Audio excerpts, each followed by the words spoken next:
Hi friends, thanks for joining me. Today I'm creating this fun cruise based layout using some of the gorgeous new cruise perspectives even in our collection at Bramble Fox, and I'm also going to use the wave stencil, and I'll leave the links below for both of those. I think cruise has been on our list of things to do for such a long time, and we've got a number of titles and elements. So what you can see on the right there are the cruise elements.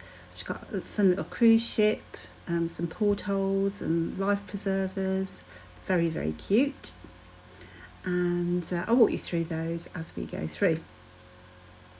So for this layout, it's the second layout I've done with the cruise bits and bobs, and I was going for a porthole kind of look. And of course I'm using Vintage Seas from Simple Stories, which is lush, which is more sea based rather than cruise based, so it's a bit of a stretch, but it's got really pretty elements in there in lovely kind of muted reds and blues.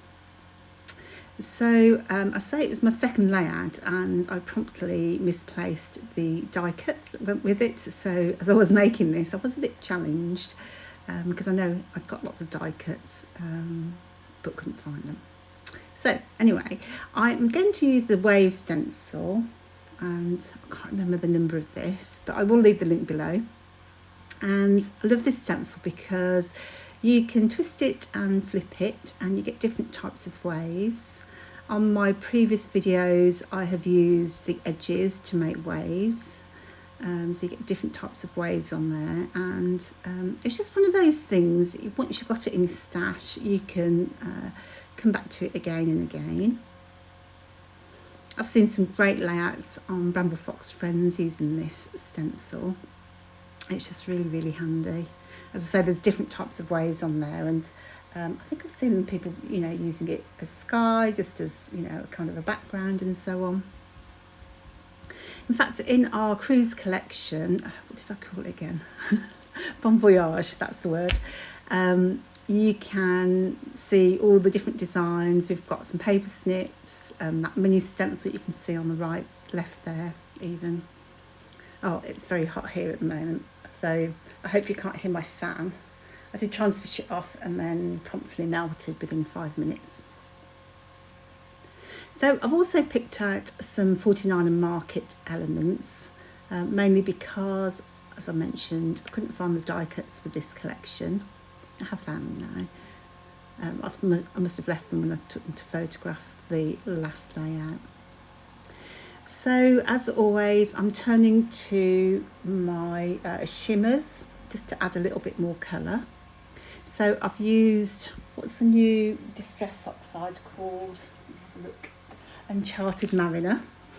So I've only just had that, so I was definitely using that, which is kind of like a deeper version of Peacock Feathers, or a mix between Peacock Feathers and Faded Jeans, I would say. And I've got shimmers, which is actually one I continually use, called Oaky Bear Blue.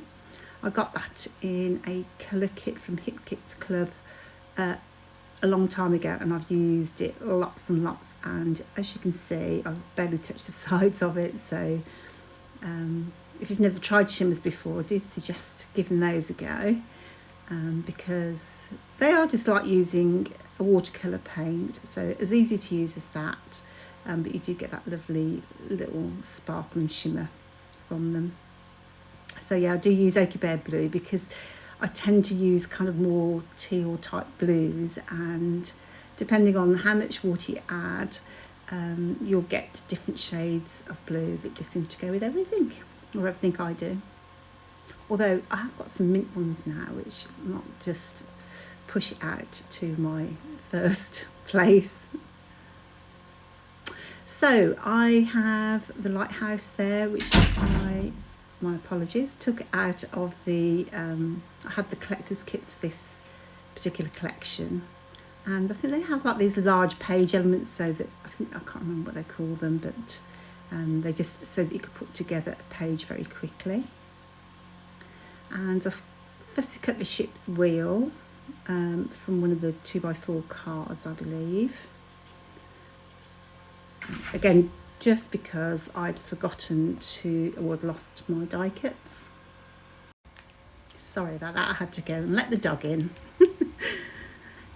So a little bit of pattern paper across the top here. I love the stripes, I love the colours, red, white and blue, absolutely perfect for your voyages. Hadn't really done a plan, so I'm just picking out a few elements. Again, mainly fussy cutting just because of those missing die cuts. So, and it's just really a case, it's really simple layout actually. I don't know why it took me so long. I think I'm just a very, very slow scrapper. So I've messed around just trying to find some bits and pieces to put on. And I need to remove the glue from my photo. That's just so typical me. And I've mounted the photo, as you can see there, onto some foam tape just to give it a little bit of depth. And I've added some stickers from the collection, chipboard stickers from the collection as well. I just picked some out in between the break. So really it's a case of assembly. And did you see the anchor at the top right there? That perspective is just so lush. It took me probably a good hour, I'm very slow, but a good hour and a half to make that design, because when you sit in real life, it has tiny weeny little elements for the rope, and you have to cut and weld and so on, and it just took forever to make, but I'm so pleased with it, so I am definitely using that fella. So I've got a ticket there from 49 and Market. That was the fussy cut ship's wheel. And I thought I might use some of the paper snips, number 7, as you can see there. And some gorgeous little stamped designs at the bottom there, which are kind of vintage travel posters.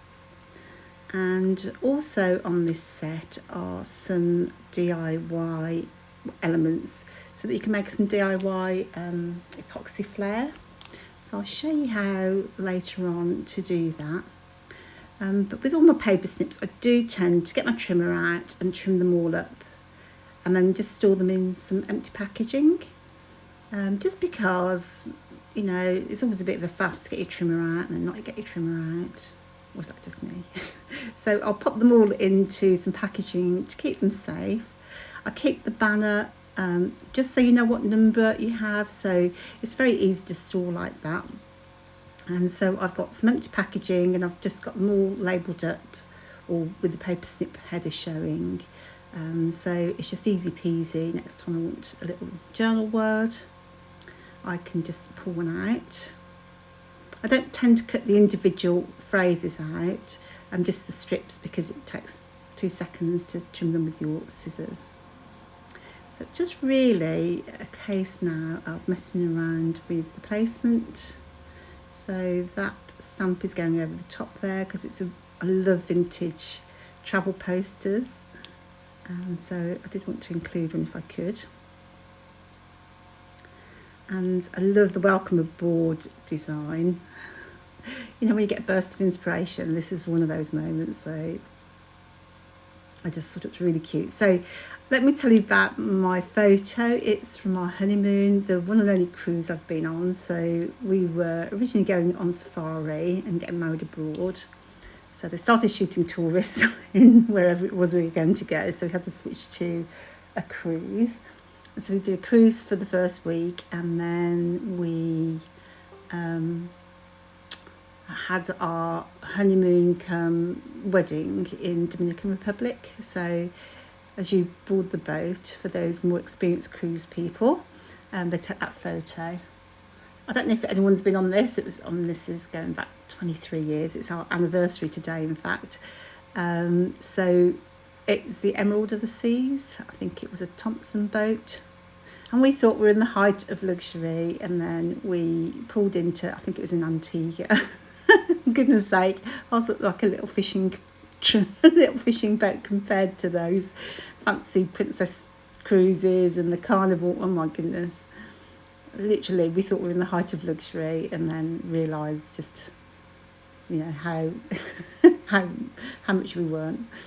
But it was lovely. So it was our first one. It was very more casual maybe than some of the other ones. I don't know. I've got nothing to compare it with. Certainly didn't have all the facilities, but we had obviously an amazing time.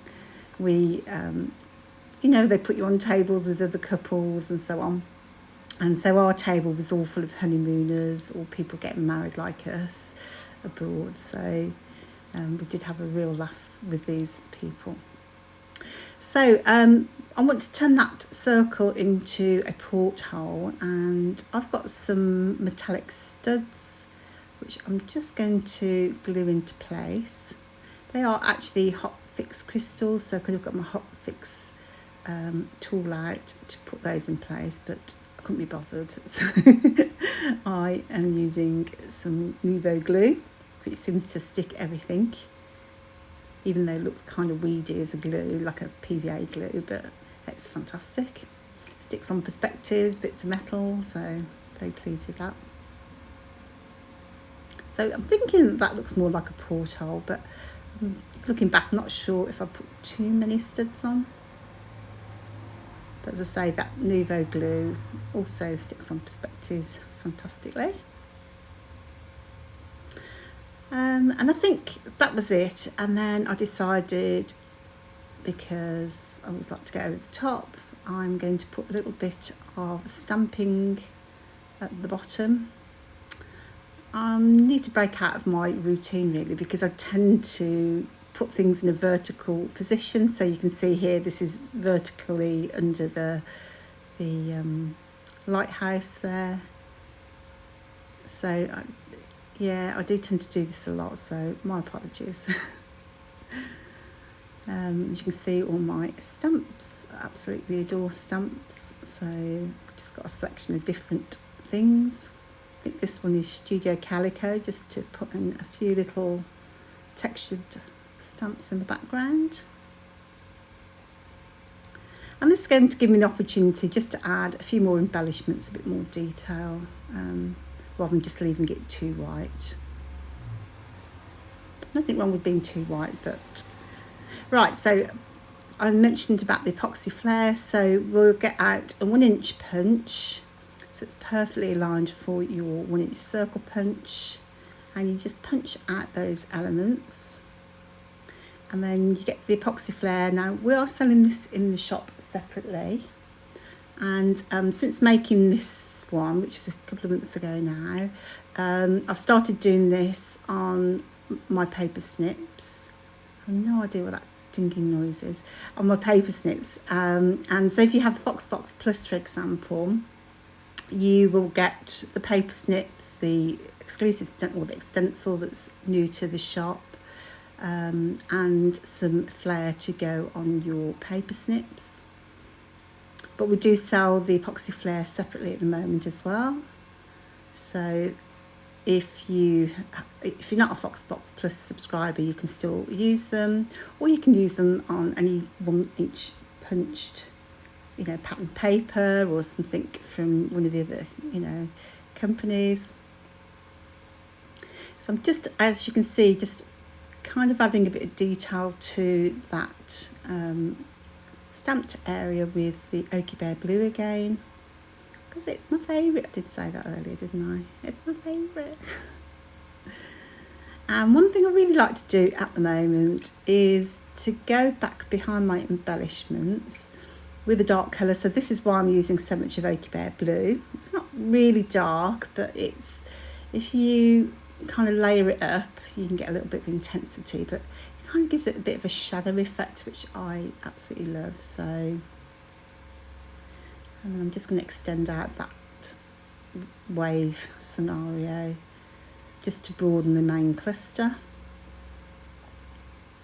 And I'm liking how that turns out. It's kind of, compared to my first one, I think this one's kind of clean and simple, but I do like a little bit of detail. There goes that epoxy flare in the bottom left there, I'm just going to use some of the journaling strips from that Paper Snip 7. And that will round it up. I'm going to leave you with the close-ups and so you can see it a little bit better. Absolutely adore how it turned out. I think the colours are fantastic. Just at my street, I think. Oh look, I've added one of the anchors. You can get those anchors in the shop. Life on Deck. I think that comes with Go See Do. No idea now. You'll have to go and look in the shop. I'm a terrible shop owner, aren't I? So thanks so much for joining me. I hope you've enjoyed this, and you could give me a thumbs up, see the links below, and I'll see you on the next one. Thank you. Bye.